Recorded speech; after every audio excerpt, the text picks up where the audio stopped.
El domingo empezamos una miniserie que se llama Dios aviva mi fe. Un tema que creo que es muy esencial para muchos de nosotros poder identificar qué es aquello que está impidiendo que nuestro corazón pueda arder en la presencia de Dios o por la presencia de Dios en nuestros corazones. Si tú no estuviste el domingo pasado, te invito a que escuches la predicación para que puedas entender estos principios que vamos a aplicar el día de hoy. Empezamos este domingo acerca de cómo debemos o que debemos identificar aquellas cosas que están impidiendo que nuestra fe pueda ser avivada. Hablamos a través de la palabra de Dios en el primer libro de Samuel, en su capítulo 7, que el pueblo de Dios lamentaba la ausencia de la presencia de Dios dentro de ellos o entre ellos. Una de las cosas muy interesantes que pudimos identificar es que en muchos de nosotros tenemos este problema en muchísimas ocasiones donde sentimos que la presencia de Dios no está con nosotros. Viene el desánimo, viene la fatiga, viene el cansancio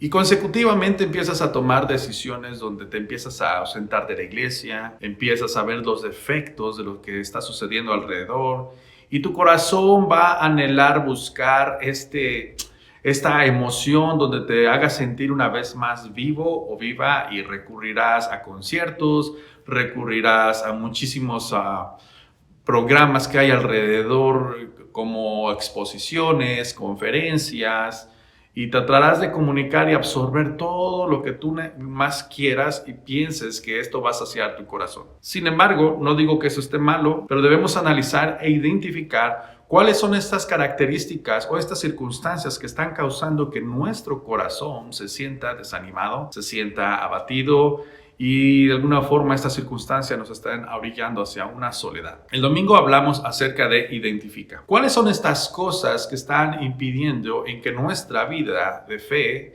pueda experimentar este avivamiento? Entendimos una cosa muy importante, que ningún concierto nos va a dar este avivamiento que nuestro corazón o nuestra fe necesita. Una de las cosas y los principios básicos para poder entender es esto, y lo platicamos el domingo, es nuestras acciones o nuestra práctica de las disciplinas espirituales nos ayudarán a acercarnos a Dios. Una vez más, la práctica constante de nuestras disciplinas espirituales nos ayudarán a acercarnos a Dios y permanecer en su presencia. Déjame repetirlo una vez más porque creo que es muy importante que podamos internalizar este principio. La práctica constante de las disciplinas espirituales nos ayudarán a acercarnos a la presencia de Dios y permanecer en la presencia de Dios. Probablemente te has de preguntar cuáles son estos principios espirituales o estas prácticas o disciplinas espirituales. La oración, el reunirte, el congregarte en la iglesia, el ayuno y el servicio. Estos principios son esenciales en la vida del creyente. De hecho,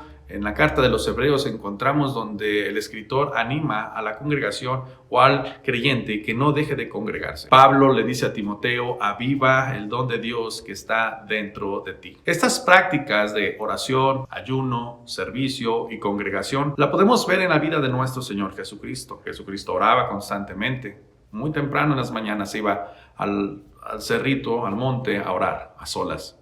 Jesucristo ayunaba. Jesucristo iba a las sinagogas. Tenía su reunión. Jesucristo servía a su comunidad en las necesidades. Estos principios nos muestran también en la vida de Jesucristo que no necesitaba de conciertos musicales para avivar su corazón o de algo emocional que le pudiera a él estimular para poder sentirse vivo y tener una fe sólida. Vemos en la práctica de Jesús o en su vida también estos principios esenciales que debemos de aprender. Sin embargo, también Jesucristo atravesó circunstancias que pudieron quizá cambiar su dirección si él hubiera accedido y no hubiera identificado de dónde provenían, quién estaba detrás de estas circunstancias y cuál era el propósito. Y esa es la parte muy interesante donde quiero empezar a hablar en este primer video. Número 1, identifica. Cuando vemos en la vida de Jesucristo que fue llevado al desierto por medio del Espíritu Santo, él identificó quién era el que le estaba tentando. La tentación es algo que va a venir a nuestros corazones constantemente. La tentación no es pecado. Pecado es consumirla. Pero debemos de identificar la fuente de estas circunstancias o de estas tentaciones para que nuestro corazón pueda estar saludable. Jesucristo identificó quién era el que le estaba tentando. ¿Se acuerdan las palabras y el ofrecimiento de Satanás? Si me adorarás, te doy estos reinos. O si te avientas de aquí del templo, La palabra dice que el Señor enviará a sus ángeles para que su hijo no caiga. El mismo enemigo tentaba a Jesucristo y tentó algo muy interesante que nosotros debemos identificar: el corazón, las emociones, el anhelo de la riqueza, la naturaleza misma de nuestro Señor Jesucristo. Ahora, yo quiero que tú puedas en este tiempo identificar aquellas cosas que están impidiendo que tu fe permanezca viva, permanezca ardiente y permanezca dando frutos de salvación.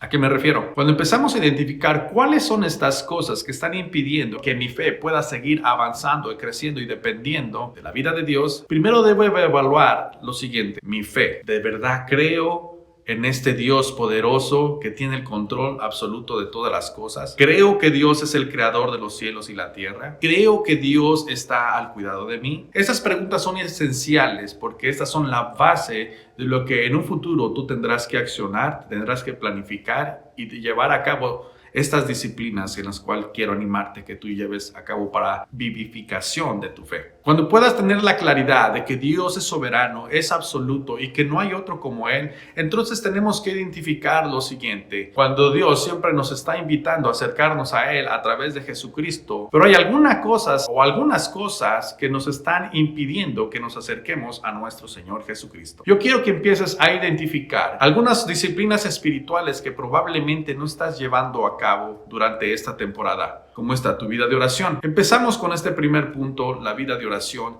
ya que la vida de oración pudiera ser el talón de Aquiles de muchos de nosotros que nos llamamos cristianos. ¿Qué es aquello que te está impidiendo que tu vida de oración sea una vida ferviente? ¿Qué es aquello que te está impidiendo que tengas un tiempo de relación? Ese es el primer punto que quiero abordar contigo. Identifica el qué. ¿Qué es lo que me impide? ¿Qué es lo que me obstaculiza? Y la segunda parte de identificar es quién está interesado de que yo no pueda tener una vida espiritual ardiente y que no pueda estar en la presencia de Dios. ¿Qué y quién? Debemos recordar que la palabra del Señor nos dice que el enemigo anda como león rugiente buscando a quien devorar. Por lo tanto, en esta parte de identificar, hay dos cosas por identificar: qué es lo que me impide mi vida de oración para estar en comunión con Dios y quién está detrás de todo esto. El qué puede ser, o el quién, perdón, puede ser muy fácil. Sabemos que Satanás está detrás de todo esto, estimulando nuestras emociones y las circunstancias alrededor para poder impedir que nosotros podamos acercarnos y vivir una vida fructífera delante de Dios. Esto nos queda muy claro. El qué es lo que Él utilizará para distraernos. Esa es la parte quizá un poco más complicada y más difícil de poder analizar, está dolorosa. Porque en muchas ocasiones el qué es algo que está tan arraigado a nuestro corazón que para nosotros será muy difícil de poder dejar de hacerlo o estaremos en una negación. Te quiero poner un ejemplo: el trabajo que tanto amas. Algunos de nosotros amamos lo que hacemos y nuestro corazón está tan entregado hacia la pasión de nuestro trabajo que trabajamos horas extras, terminamos cansados y quizá este sea un impedimento para que nuestra vida de oración sea una vida efectiva y darle el tiempo al Señor y nuestro corazón pueda disfrutar de la presencia de Dios y escuchar de Dios hablar a nosotros también. Otra de las cosas que podemos identificar, y esta es algo muy importante y quizá más de uno tengamos este reto, es que mis hijos practican el deporte el día de la oración y el domingo. Otra de las circunstancias muy complicadas porque están tan arraigadas, porque yo sé que nosotros debemos amar y cuidar a la familia y debemos apoyar a nuestros hijos. Yo no digo que esté mal, pero si está interfiriendo en tu vida de oración, si está interfiriendo en tu relación con Dios, deberías de poder identificar esta área, que decir, esto está siendo un obstáculo para que nosotros como familia podamos buscar al Señor. Como ves, te di 2 ejemplos. Ahora dime, ¿qué vas a hacer al respecto? Te veo en el próximo episodio.